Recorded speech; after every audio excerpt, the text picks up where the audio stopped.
Hello and welcome you all. The topic that we are going to review today is one of the important topic in project management. It is about the project charter. Project charter is one of the important artifact that any project has, because developing the project charter is the first and the foremost document in any project, and it is the one which is giving the authority to the project manager to utilize the organizational resources for the execution of the project. Okay, with this as an introduction, I like to provide some of the detailed information about the project charter. What is a project charter? What it is not? Where we are using? What it uses? Where it is classified? And it is input for which are all the processes? And a sample project charter. I will be showing it. Let us first see the one which everybody knows. The one is the classified under. So the project charter process is classified under the project integration management knowledge area, which is under the initiating process group. Let us see what is a project charter. So project charter is the first and the foremost project management process performed in any project. It actually formally initially initiates the project or a phase. If a project charter exists, then project exists. So that is how you can understand the importance of the project charter. As I mentioned earlier, it provides the project manager authority to apply the resources, organizational resources, to the project activities. It generally authored by the sponsoring entity or any of the person who is part of the PMO office.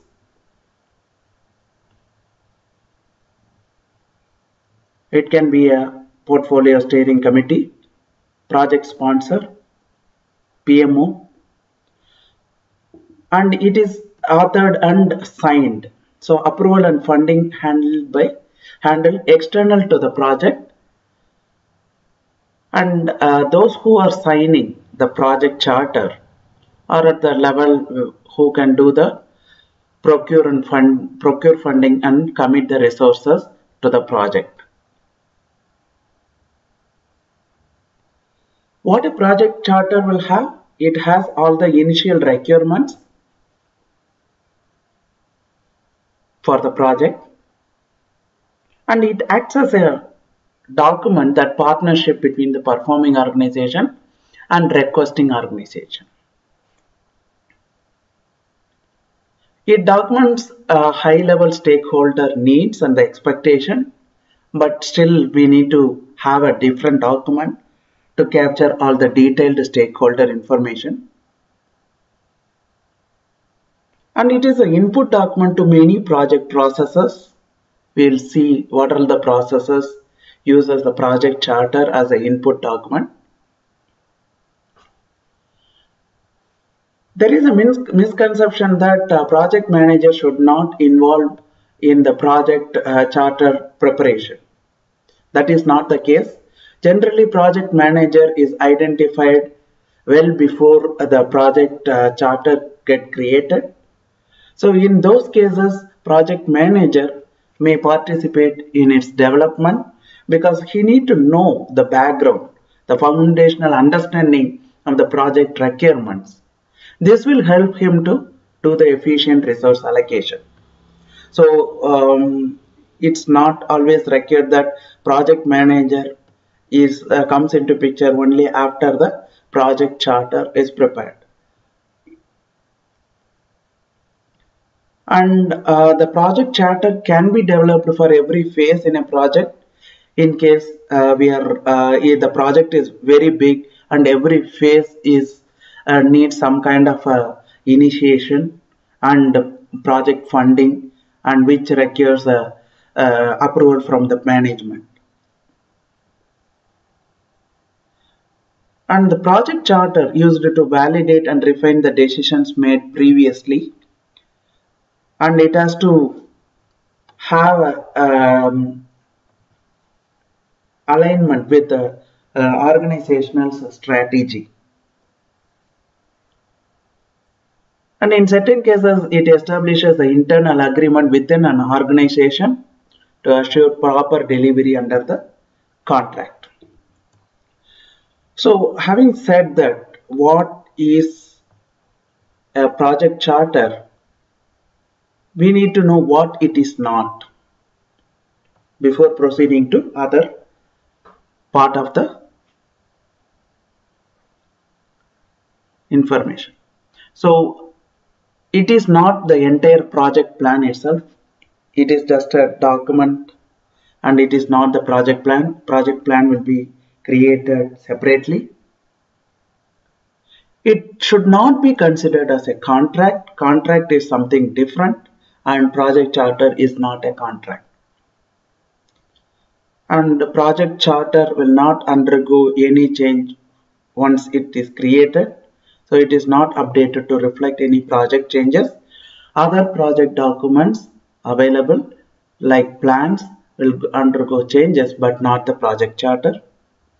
And it is not a detailed document on what and how the project or the product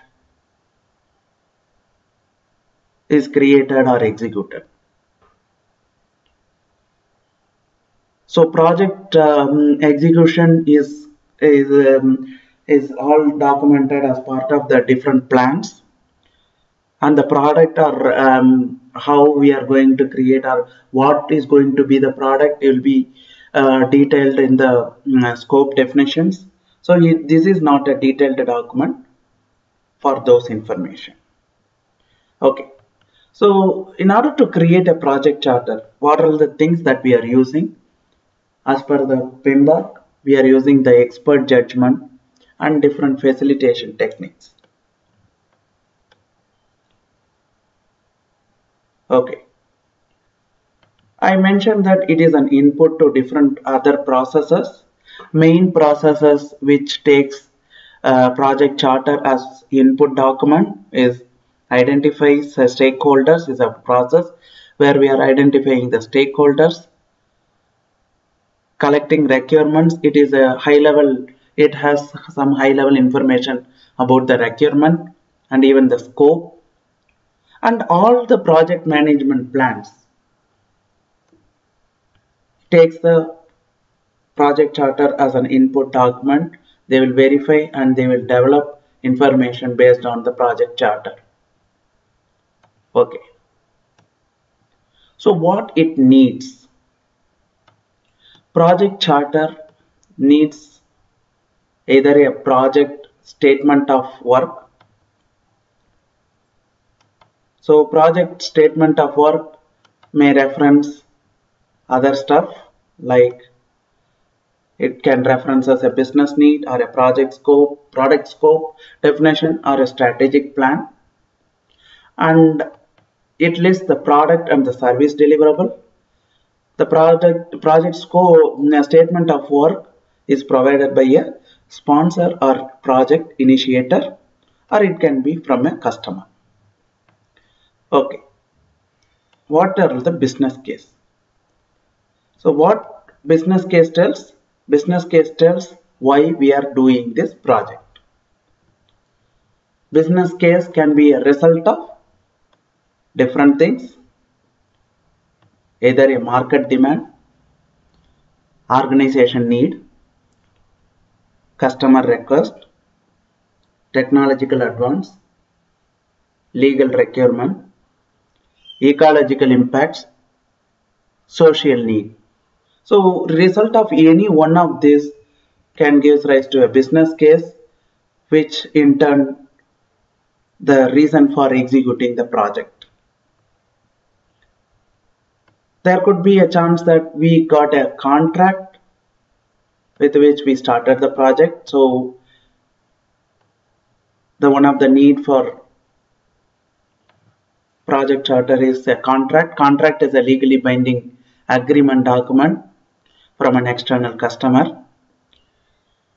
So what a contract contains, it documents all the expected outcome, condition, time frame, whatever details they want to provide, they can provide it. Okay.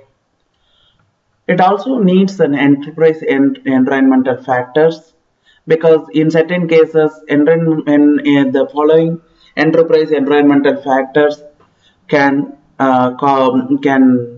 be used to create a project. One is the government standard, organizational infrastructure, or a marketplace condition.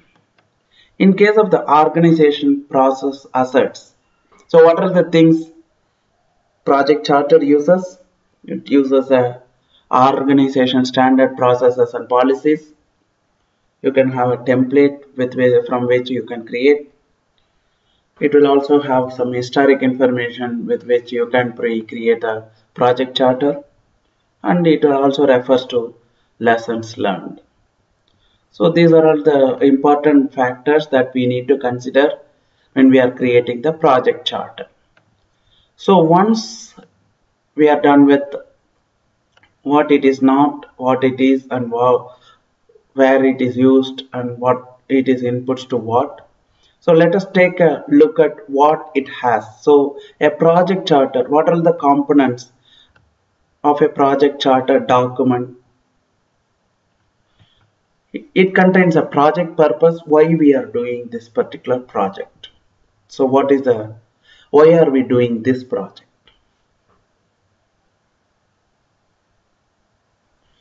Then next one is the measurable project objective and the success criteria.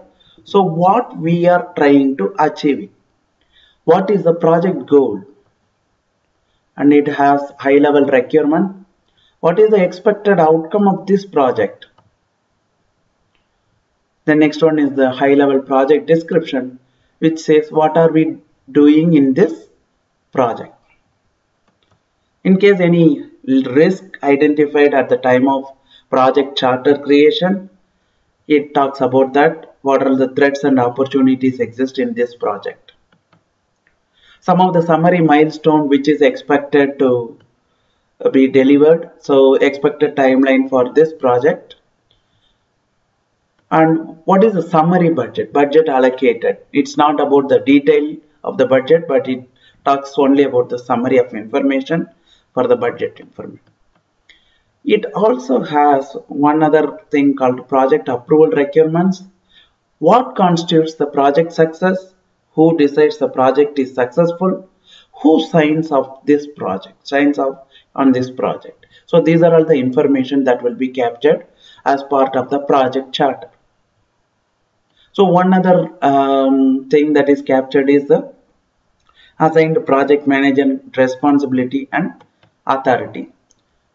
Who is the project manager? What is his responsibility and authority? What are the things that he can perform in this particular project?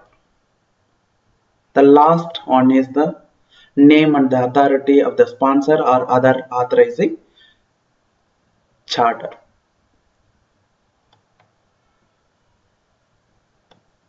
So who are all funding, initiating, authoring this particular project? Here is an example of the project charter. It's a general example. You can find it out in a Google search. You can there are millions of project charter information there, or the templates are available. This is one among them. So project title and description. It has project objective, project manager assigned and the authority level. What is the business case? Why we are executing this project? And a high level requirements, some of the summary milestone schedules, summary of budget, and the project approval requirement. So who is preparing and who is signing? All this information are part of a project charter document. I hope you found this useful video. Thank you.